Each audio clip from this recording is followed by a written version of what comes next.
So far away, Lucas and lovely audience at home, welcome yet again to another episode of Wiki Weekends. And today we're talking about my my third favourite movie in my second favourite franchise. Okay, hang on. You try to do the math on this one. Yeah, so I'm gonna say third favourite movie, second favourite franchise. Okay. Are we talking about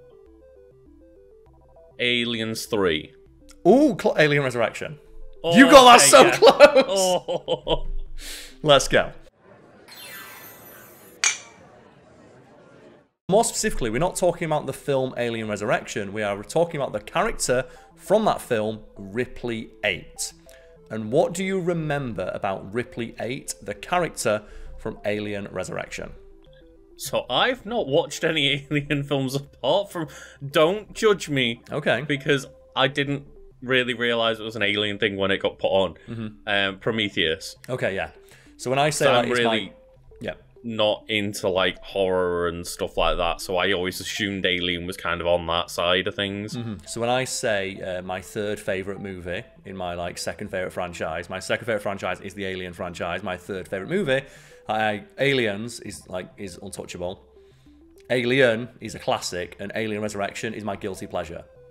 Alien 3 is not very good. We've talked before on the Fact Fiend channel about how even the director has said, I hate this movie. It famously went on record as saying, I'd rather get stomach cancer than direct a movie like that again.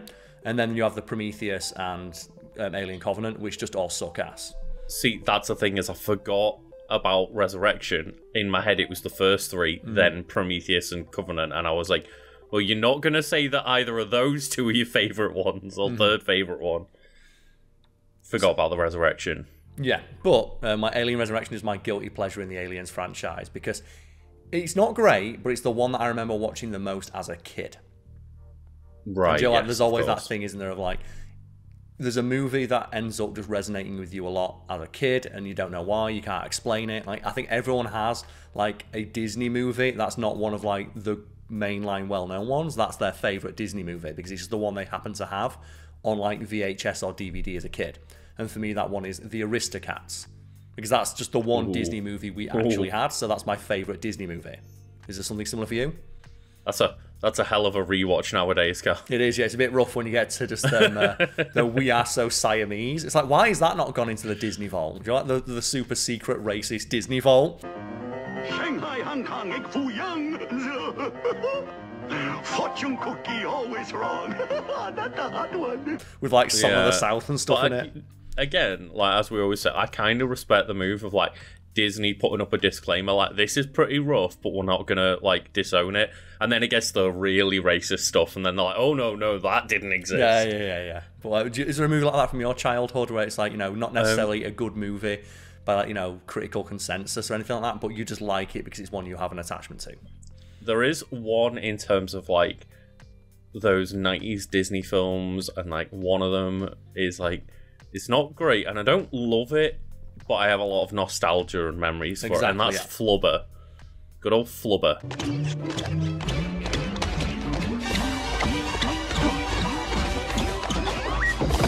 See, that's the thing.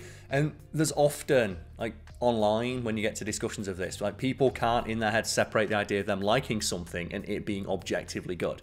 So you can like something that is objectively always poorly critically received, but you can still have an attachment to it for many reasons, such as nostalgia, childhood association, or just like you like an actor or a concept within it.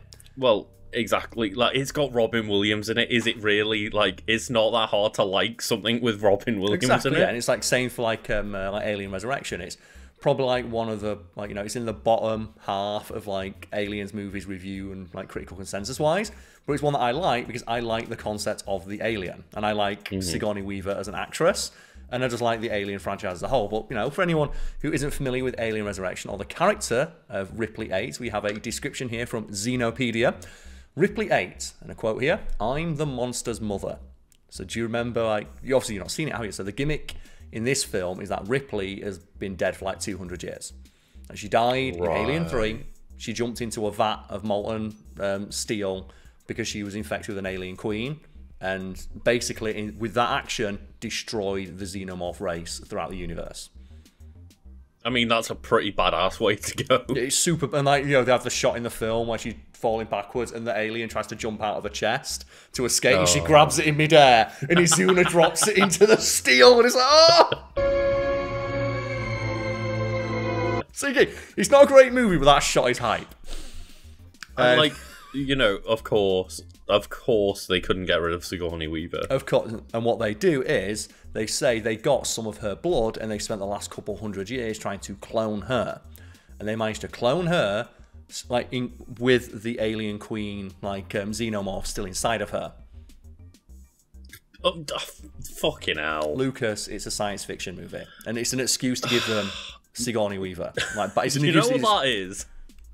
That's when it's like, why the fuck does like Daenerys Targaryen get Ebony Moore's jewelry with his DNA? Yeah.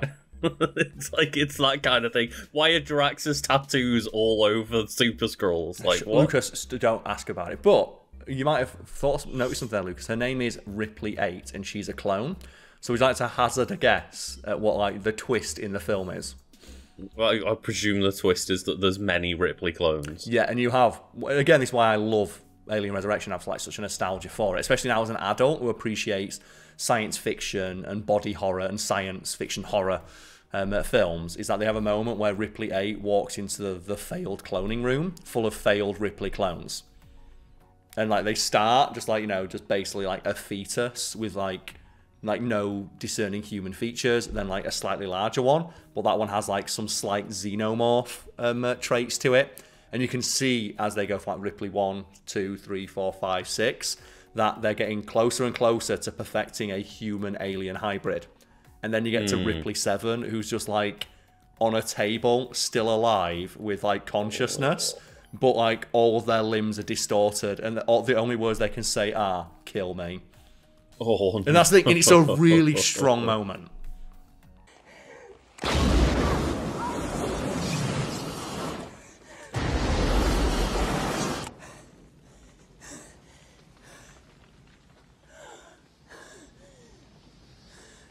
And that is the thing, is, you know, just because there is a movie, you know, that isn't necessarily this masterpiece like Aliens It's was, got some like, good moments in it though, yeah. That you can still get, nuggets in there that are great. It's like S1, there's always going to be that, like, you know, that kernel of corn in that nugget of shit. But a clone of Ellen Ripley, known as Ripley 8, or simply Number 8, was the 8th and first fully successful clone created by United Systems military aboard the USM Auriga. And it's not Weyland-Yutani. People often think that Weyland-Yutani is involved in like Alien Resurrection somehow, and it's not. And in a deleted scene they have a great moment where Ripley's like, is this not Weyland-Yutani? It's aliens, it's always Weyland-Yutani. A guy's like, oh, you still think, oh yeah, she's died 200 years ago. You don't know, do you? Weyland-Yutani doesn't exist anymore. They got bought out by Walmart. It's so dumb.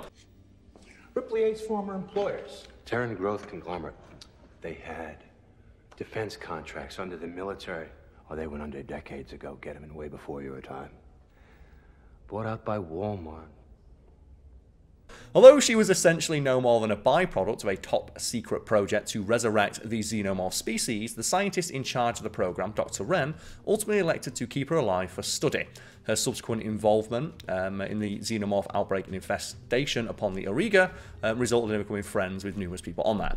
And one of the things I like about Ripley 8 is because she's a perfect hybrid of alien and human DNA. She has alien powers. Of course she does. And that's why you have like one of, again, it's super 90s, and it's really cringy to look back on, but it's kind of hype as a fan of Ellen Ripley, and like Sigourney Weaver as an actress.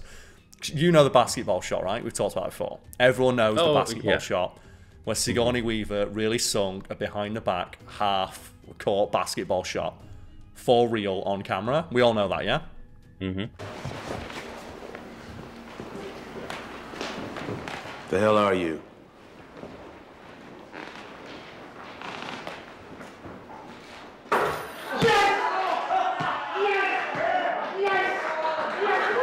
The other thing that I like though in that fight scene is when someone hits her in the face with a fucking like barbell with weights on it, and she just goes, duh!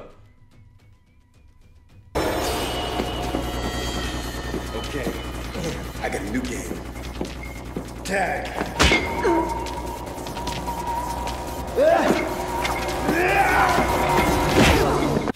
Because she's got superpowers now. And she's like, it's just so good that she basically goes from, like, you know, screaming, terrified, like, alien victim in Alien, badass with a, like, you know, a laser rifle, and then the power armor fight against the Queen in 2. In 3, she's just, like, completely done with the alien shit, and she knows exactly what's going on. And then in 4, she's just an alien. I didn't realize the that iconic, like, power lifter armor fight was from 2, not 1. Yeah, that's where you get like, one of the best lines, like, stay away from her, you bitch. But while outwardly human, cross-contamination of DNA between Ripley 8 and the Xenomorph endowed Ripley 8 with several Xenomorph attributes. Essentially, she was neither human nor alien, but something in between. She was one of 4 survivors of the Origa incident, along with Dom Vries, Jonah, Altarn, and Lena Karl. So, like, you don't need to know about any of them except for Alina Karl, who's played by Winona Ryder. And oh, right, okay, cool. Yeah, and she is the cyborg in that movie. And something that's just like a little detail of the Aliens universe is that every cyborg has a alphabetical name. So you start with Ash, then you get Bishop, then you skip a movie, which is annoying. Then you get to the 4th movie, but the 3rd letter of the alphabet, Karl, and then you get David in Prometheus. So, is she like one without emotions? No, they say that she's an experimental one. Say the Winona Ryder one is an experimental one that escaped because they kept thinking they were human. For any use in hunting or ammo. The pro handle is made from authentic antique plywood and stained in... Because I was like, of all people to cast as like an unfeeling android, Winona Ryder is not the one. Yeah, well, obviously I'm more familiar with Winona Ryder's more current work in like Stranger Things, where she just plays frazzled woman. Yeah. Like, have you ever seen that great Tumblr breakdown of like why Winona Ryder in Stranger Things is like the most frustrating character to watch as a woman, because she's completely 100% right in every scene she's in, but no, because it's the 80s and it's like a throwback to 80s movies. So it's set in the 80s where people were more sexist, and now it's based on 80s movies which are even more sexist than that. Like, they just sum it up as like, Winona Ryder's like, hey, magnets don't work, that's kind of fucked up. And all the men around are like, whoa, category 5 woman moment incoming. Larry! Joyce.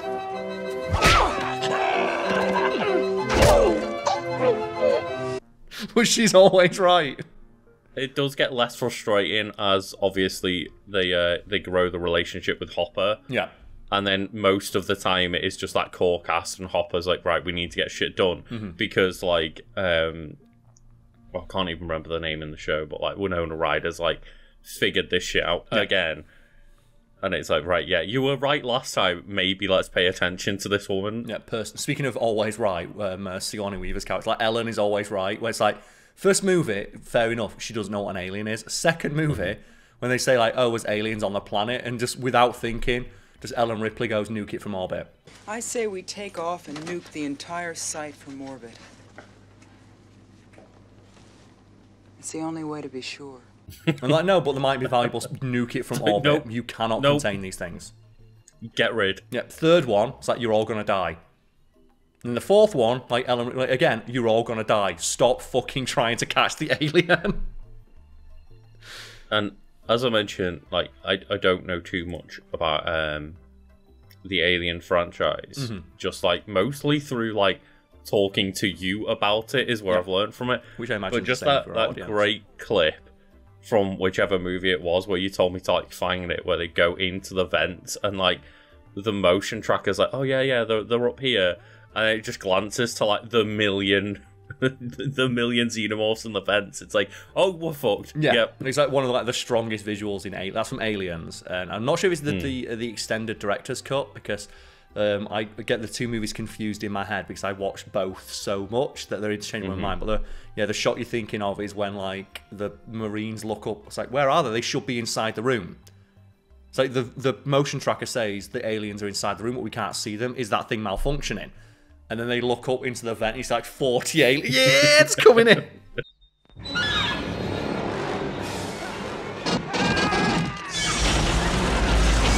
There they go! There! Get them!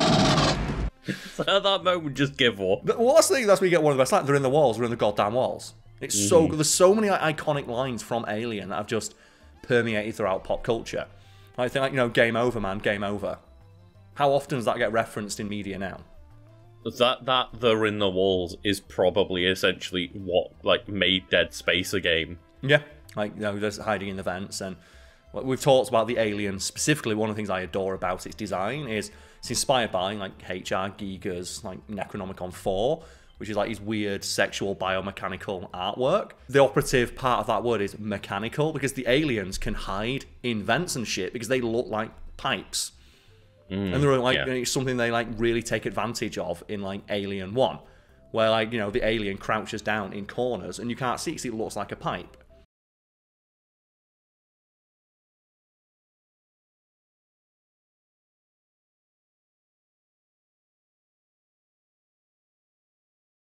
And that's also something they reflect in Alien Isolation, where when you're walking around the ship, sometimes you'll think you'll see the alien and it's just a pipe.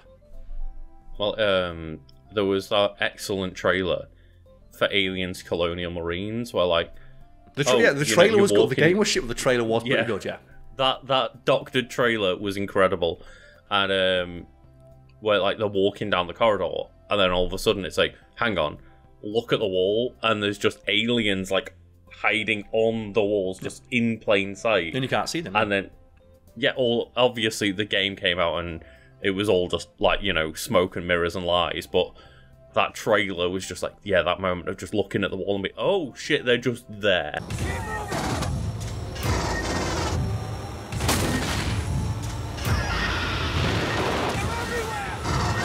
Is what makes this series so interesting to me. Of like, the aliens, like, it's a wild animal, but it's a wild animal that could just be a pipe. And it's, oh god, no. And I like to think, like, maybe the game Prey, I'd like to think that took some influence from that. The idea of, like, you know, this probably more so the Thing, like, you know, of an alien that can transform into other objects, but still, like, the idea that it's hiding in plain sight. I'd like to say there's probably some alien influence in there, just a little bit. But anyway, personality and traits, and this is one of the funniest conversations in all of Alien franchise history. Hey Ripley, I heard you, like, ran into these things before. Yeah, that's right. Wow, man. So, like, what did you do? I died. Because obviously she did, did she? She fucking died. That's what you do when you encounter a xenomorph, right? Yeah, you die. Because obviously, like, they're trying to ask, like, oh, you survived an encounter with these things before, right? It's like, no, it literally killed me. Well, to be fair, though, she did beat the shit out of the Queen. Oh, man, she kicks the fuck out of a lot of aliens, yeah. But we have here, so... So while Ripley 8 was a clone of Ellen Ripley, her personality was markedly different. Unlike the original Ripley, she was sarcastic, dry, and rarely fazed by the situations that she found herself in, whether she be in USM captivity, subjected to scientific tests, or faced with the horrors of the xenomorph outbreak. She showed little emotional concern or interest and maintained an emotionless, apathetic exterior, such as when she informed Larry Purvis that he was infected with a chest burster and calmly described the horrific fatal birthing process to him. And I'm just going to give a big shout out to the actor who plays Purvis, Leland Orser, because he's one of those actors where he's never going to be a leading man, but when you see him, you go, hey, it's that guy, and he always puts on a fucking great performance. Like an absolute workhorse of an actor. And he's the guy who's like, what's inside of me? And like, they just ignore him. He's been infected and they just ignore him. He's like in the back, what's inside me? What's inside me? We can't just leave him here. I thought you came here to stop him from spreading. What's inside me? There's gotta be a process. And you can hear in the entire scene in the background going, what's inside of me? No, what, seriously, what are you talking about? What is going on? And he's like, like, what is in fucking side of me? And his fear is so palpable, and that's when you have just Ripley go, you're fucked. Freeze him. What's in fucking inside me? The parasite! This thing is gonna rip open your chest and come alive from your butt.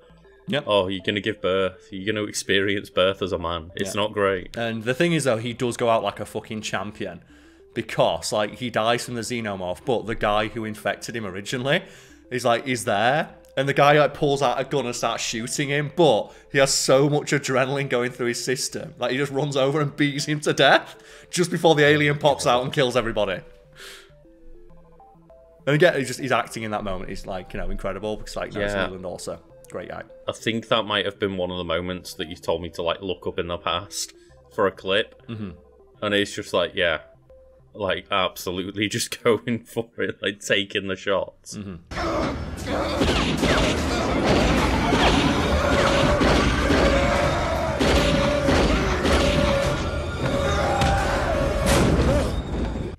It says here that only the revelation of the previous failed clones and the emergence of the newborn seemed to elicit any real response from her. She was horrified and distressed by the former, while showed genuine fear in the face of the latter. And the newborn is like the weird alien, which is, they say, the perfect blend of human and alien, because it's an alien that is birthed by the queen via natural human reproductive processes. Please tell me they don't all of a sudden make Ellen Ripley just like, oh no, my baby, like... No. They play with that, and what they do is Ellen Ripley fakes that to kill it, because she recognises that it's a fucking abomination.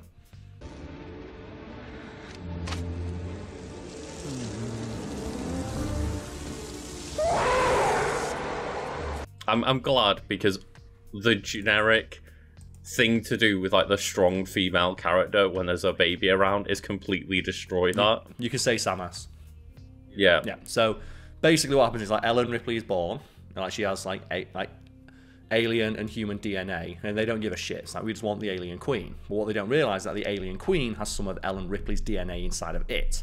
So Ellen Ripley, like Ripley 8, gets some alien characteristics, whereas the alien queen gets some human characteristics, such as a womb, which allows it to birth an alien the same way a human would. Like, so rather than like, you know, the ovipositor and the eggs, the alien like queen has a womb and gives birth like live to the newborn, which immediately kills the alien queen because it doesn't recognize it as its mother, but it recognizes Ripley as its mother, and Ripley's like, this abomination needs to fucking go. This thing needs to die.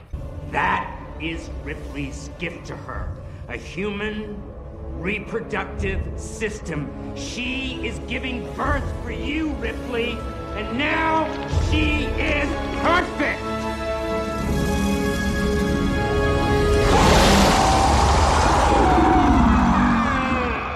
It's like, look, you chose the wrong mother here. So notably, Ripley 8's personality was split between the two species that contributed to her DNA, and she shared both human and xenomorph sympathies. She often found herself to be in dissent regarding the two species' conflicting goals and aims, and at times even considered siding with the xenomorphs aboard the Auriga, a desire the creatures apparently shared, as they seemed to revere her, or just recognise her as one of their own and don't attack her. And I just love that idea that the aliens are like, you know what, like, in my head, it's not that the aliens recognise her as, you know, a member of their own species. It's like, oh shit, that's Sigourney Weaver. Just leave her alone. Have you ever seen all those great pictures of like Sigourney Weaver at fan events where people turn up dressed like the alien and she's like, yeah! She fucking loves it. It's like all those moments in Doctor Who, like in the later episodes where they got lazy. And they're just like, oh, you have a database, right? Look up my name. And everyone runs away scared. Is that what the aliens do? They just look at Ellen, get the database out, and like, oh no, no, run away. Like, Shiizuna dropped an alien queen like into like molten steel. It's the most metal death in cinematic history. But then we have her powers and abilities, because, yeah, she's got alien superpowers. So, due to the unintentional crossing of genetic material during the cloning process, Ripley 8 possessed several unusual traits, most often associated with the xenomorph species. These included, but were not limited to, physical appearance. So, despite appearing identical to Ellen Ripley at first glance, she possessed several subtle differences, most notably metallic green fingernails. And they are the exact same colour, hue, and iridescent quality of the alien carapace, which I fucking love. It's a great little detail. I mean, that's pretty awesome. Like, you've got constant goth fingernail paint basically going permanent. on. And it says that in the novelisation, Ripley 8 tried to bite them short, but they would not yield to her teeth. So like, they're also like super strong, similar to an alien carapace. It's also noted that she had 4 vestigial growths, 2 on either side of her spine. Her body's attempts to grow the xenomorph's now iconic dorsal fins. So the things on the xenomorph's back, so she apparently tried to grow those, and they were just cut off. Did she ever gain the ability to look like a pipe? No. No. Unless she's only doing with her fingernails. But like permo goth fingernail, but also as well, her hair is like raven black, whereas like Sigourney Weaver's hair is like more it's like, you know, it's very dark brown, but it's there's certain like hints kind of and like shades auburny. of auburn in there. Yeah. But being half alien basically makes her permanently goth, because it basically permanently makes her hair slick back, wet, and black. It's great. While giving her the black fingernail, so physical prowess. Ripley 8 was capable of jumping long distances and sprinting and or otherwise physically exerting herself for extended periods of time with little to no signs of tiring. She was capable of holding her breath for far longer than any normal human, which is one of the scariest parts of the film, where they've got to swim underwater and then an alien comes in. Underwater aliens. No. Like, are aliens as terrifying underwater as they are on land? Yeah, they can move just as quickly and smoothly underwater as they can on land.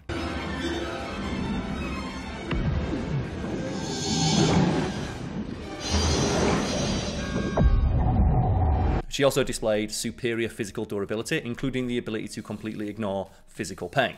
At one point, she was shown taking a fully charged electrical burst from a shock rifle, which is powerful enough to take down a fully grown rhino at point-blank range, to the head. Yet the blast merely stunned her. She was shown taking a set of weights to the face, which I just think is more impressive because the fact she laughs about it.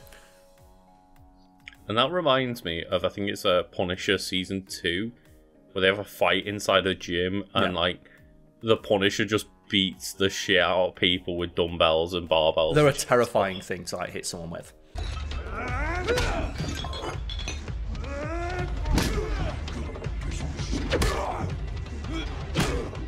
You want to now? In human strength, Ripley 8 demonstrated superior strength levels when compared to other humans, able to best men's like larger than herself in unarmed combat, rend open a hardened steel plate with her bare hands, and most impressively of all, tear a live face hugger from her face after it had attached, a feat not even a predator was capable of. So she is the only person or figure in all of, like, you know, alien media who's ever done that.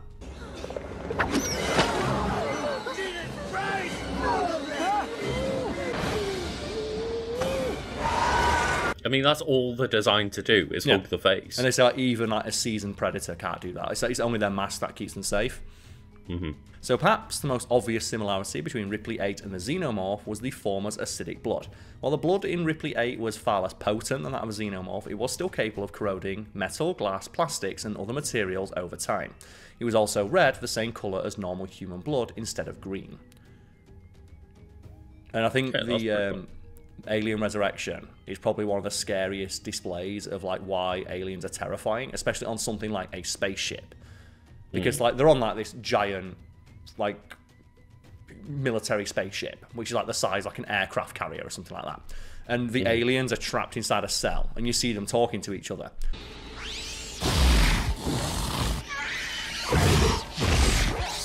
And then all the aliens gang up on the littlest one and kill it.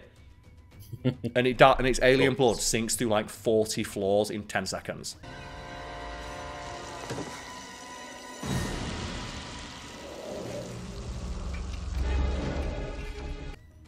Oh my god. Yeah.